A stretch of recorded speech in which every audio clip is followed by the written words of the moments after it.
بسم اللہ الرحمن الرحیم۔ پیارے دوستو، السلام علیکم۔ ناظرین، 5000 سال پرانی حضرت نوح علیہ السلام کی کشتی ترکی سے مل گئی۔ اندر سے ایسا کیا نکلا کہ جسے دیکھ کر ہر کوئی حیران رہ گیا۔ سوال یہ بھی ہے کہ ترکی کے صدر رجب طیب اردگان نے اس کشتی کو دنیا سے چھپا کر کیوں رکھا؟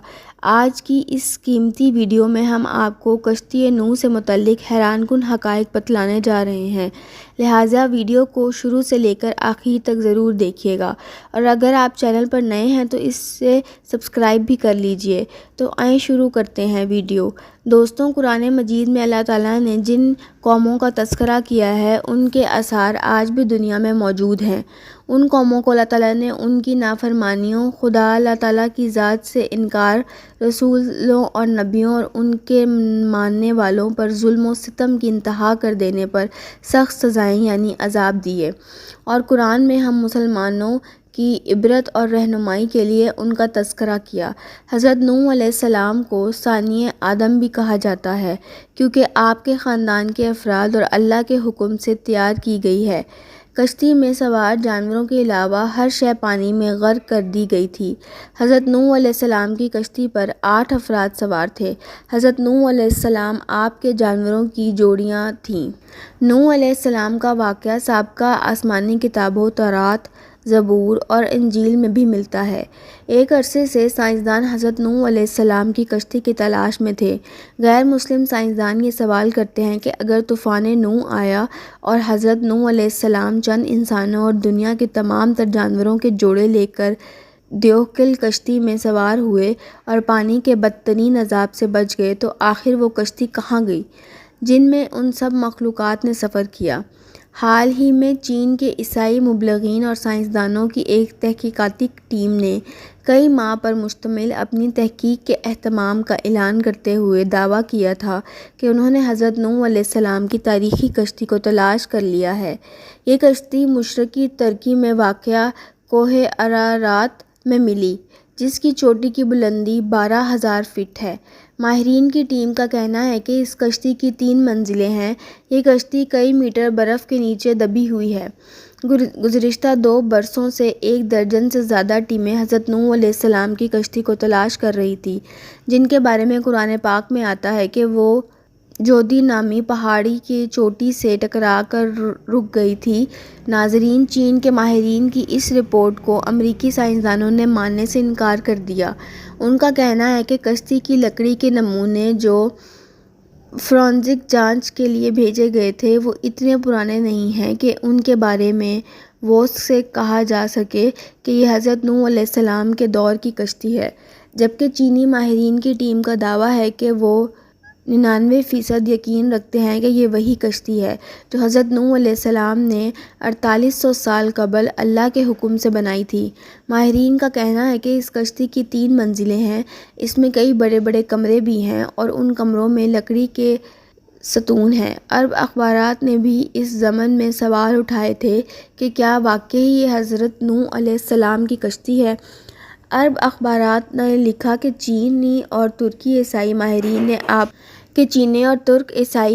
نے اپنی تحقیق کے لیے قرآن کریم کی ان آیات کا بھی مطالعہ کیا تھا، جس میں کشتی کے سفر کو بیان کیا گیا۔ ماہرین کا کہنا ہے کہ کشتی کے ٹھہرنے کی جس مقام کی نشاندہی کی گئی وہ سائنسدانوں کو کوہ ارارات کی طرف لے جاتی ہے۔ گزشتہ 20 برسوں میں کئی سائنسدانوں نے کوہ ارارات کا دورہ کیا۔ ان میں سے کچھ ایک نے پہاڑی پر بنی کشتی کا شکل کی چٹان کو ہی حضرت نوح علیہ السلام کی کشتی قرار دے دیا، لیکن چینی اور ترک ماہرین نے پہاڑ کے اس برفیلے مقام پر تحقیقات کی جہاں درجہ حرارت -60 ڈگری ہوتا ہے، اور پہاڑ ہے کہ جس حصے میں کشتی کی باقیات دریافت کی گئی وہ انتہائی ڈھلوان اور خطرناک ہے۔ رپورٹ کے مطابق اس ٹیم نے 60 مختلف مقامات سے حضرت نوح علیہ السلام کی کشتی کا مشاہدہ کیا۔ یہ کشتی کئی جگہوں سے ٹوٹی ہوئی ہے، تاہم مکمل تباہ اس لیے نہیں ہوئی کہ یہ برف کی دہشت میں دبی ہوئی ہے۔ کشتی ٹوٹی ہوئی ہونے کی وجہ سے ماہرین اس کے اندر جا سکے۔ ناظرین گرامی، چینی نے باضابطہ ایک پریس کانفرنس منعقد کرکے اپنی تحقیق سے آگاہ کیا۔ کشتی کا معائنہ کرنے والے ایک چینی ماہر کا یہ کہنا تھا کہ کشتی کا ہر کمرہ 5 میٹر اونچا ہے، اس میں کوئی بھی جانور آسانی سے سما سکتا ہے۔ چینی ماہرین نے ریڈیو کاربن ٹیکنالوجی سے کشتی کے ٹکڑوں کا مشاہدہ کیا اور دعویٰ کیا کہ یہ 4800 سال پرانی ہے۔ کشتی میں کئی صندوق بھی ملے، لیکن چینی ماہرین ان کو کھول نہیں پائے۔ ماہرین ایک مرتبہ پھر سے جدید آلات اور ایکس رے مشینوں کے ذریعے کوہ ارارات کا تفصیلی دورہ کرنے والے ہیں تاکہ تمام رازوں سے پردہ ہٹانے کے علاوہ امریکی سائنسدانوں کے سوالات کا جواب دے سکیں۔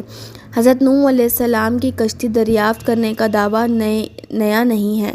دوسری جنگ عظیم میں نامی برطانوی فوجی لڑائی میں حصہ لینے عراق گیا تھا کہ تاریخ اور آثار قدیمہ میں کافی دلچسپی تھی، اس لیے اس نے عراق کے بازاروں سے مختلف آثار قدیمہ کی اشیاء خریدنا اور جمع کرنا شروع کر دیے۔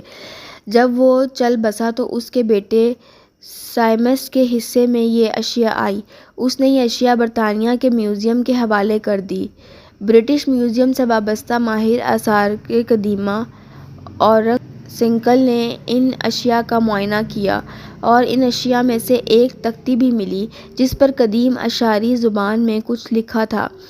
سخت مٹی سے بنی اس تختی پر لکھی عبارت کا جب انہوں نے ترجمہ کیا، حیران رہ گئے، کیونکہ تختی پر درج تھا کہ جب انسانوں کے گناہ بڑھ گئے تو خدا ان سے ناراض ہو گیا اور پھر اس نے گناہ گاروں کو پانی میں ڈبونے کا فیصلہ کیا۔